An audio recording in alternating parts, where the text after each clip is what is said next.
그나무 CS는 상식을 뜻하는 커먼센스의 이니셜입니다.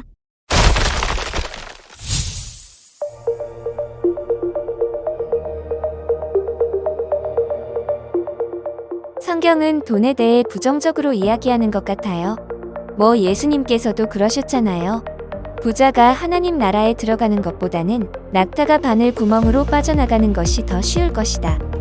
그럼 크리스찬은 부자가 되어선 안 되나요? 아니요, 그렇지 않아요. 목사인 저도 솔직히 부자가 되고 싶은걸요.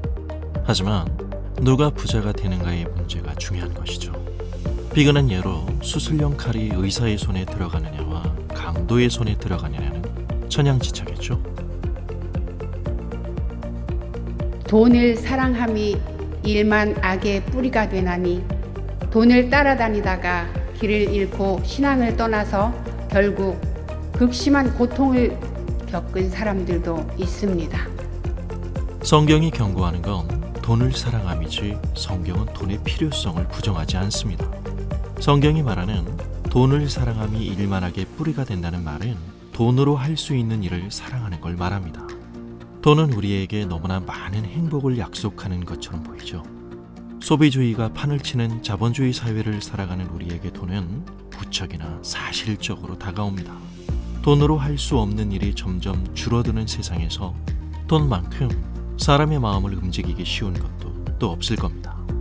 그러나 문제는 돈에 대한 사랑이 인간을 돈 앞에 무릎을 꿇게 만든다는 사실입니다. 사람이 돈을 소유하는 것이 아니라 돈이 인간을 소유하는 비극이 벌어지는 겁니다. 말 그대로 돈이 최고인 세상이 된 것이죠. 돈 앞에서 무력하기 이를 데 없는 인간의 양심은 얼마든지 악의 도구가 될 수 있다는 사실은 지금도 여전히 진행되는 우리의 슬픈 역사입니다. 우리에게 정말 필요한 건 돈의 많고 적음보다 돈에 대한 바른 철학입니다. 돈에 대한 생각과 태도가 바뀌는 것이죠. 우리의 소유와 지출에서 우리는 물어야 합니다. 돈, 결국 누구의 것인가? 이 물음을 던지지 못할 때 우리에게 돈은 돈 그 이상이 될 수 있음을 성경은 경고합니다. 돈에 대한 독점적인 사용권을 주님께 내려놓아야 합니다. 그렇다면 돈을 어떻게 써야 할 것인가에 대한 답이 나오겠죠. 기독교 신앙이 어떻게 사느냐와는 관련이 없는 감상주의적인 신앙이 되어서는 안 됩니다. 우리가 살아가는 진짜 삶의 현장에서 우리의 돈을, 물질을, 소유의 사용권 모두를 하나님의 뜻대로 사용해야 합니다. 그런 의미에서 돈은 우리 신앙의 신실함을 평가할 수 있는 바로미터임에 틀림없습니다. 돈이 부어지면 부어질수록 더 많은 이웃과 축복을 유통하는 사람이 된다면 돈이 많으면 많을수록 더 좋겠죠. 하지만 그렇지 않고 형제와 이웃의 필요와 어려움을 보면서도 자기 중심의 지출만 고집한다면 돈의 많음이 그 사람에게는 비극이 될 겁니다. 하나님이 살아계시니까요.